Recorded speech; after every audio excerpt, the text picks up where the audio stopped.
Hello guys, in this episode we'll try to rewrite the history, which is again a dangerous thing. So there could be a situation where there was a commit which contained the changes or which contained the sensitive information like credential.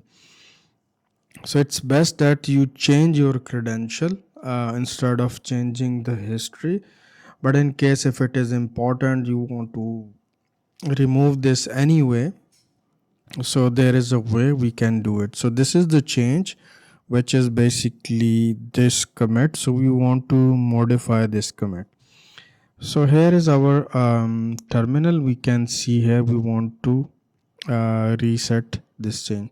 So we'll simply copy this hash and use the command git rebase. Previously we used rebase with another branch, so now we want to rebase to a specific commit.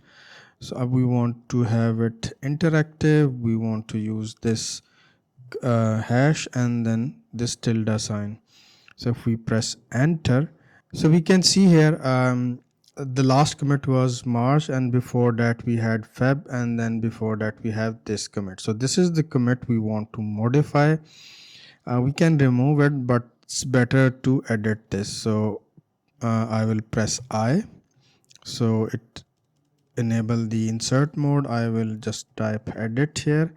So now I'm accepting the changes for March, Feb, but I want to change this commit. Press escape, colon, W for write, Q for quit. So this is VI editor. Now I'm out of this and it's telling me that you have to make the change and then you have to continue the rebase. I know the file, which is credential.txt. These were the credential that I have exposed. So I will change them, or I will type something like this. Ideally, this file should not be committed and must be added in the git ignore. Control O, Control X. Okay, sorry. So git add. I need to add those changes as well, and git amend, yeah, escape, colon, Q. Okay, now I want to continue it. So it was simple steps. So first you have to do is find out the commit that you want to change. Use this command, the rebase. So it will start interactive rebase, and it will start on the specific commit that we have marked to modify for the modification. Then I modify this file, so I remove all the credential.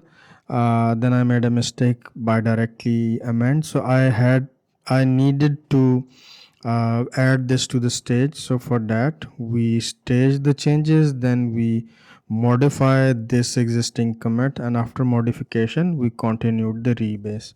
So if we look at git log graph, so we can see here the modification is applied.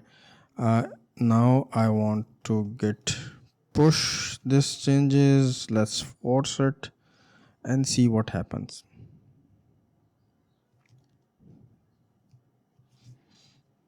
Okay, now everything is written. Hopefully this commit does not contain anything. Credential.txt, so it contains static. Let's go to the remote repository and see there as well. This was the change. So you already know that I have rewritten or made the change in the history. So we go back in time, make the change here, and voila, the credentials are gone. But again, this is also a dangerous thing. Anything can go wrong, so it's better to change your credential. I hope it makes sense. If not, please comment below. See you in the next lecture. Thank you. Please subscribe to our channel.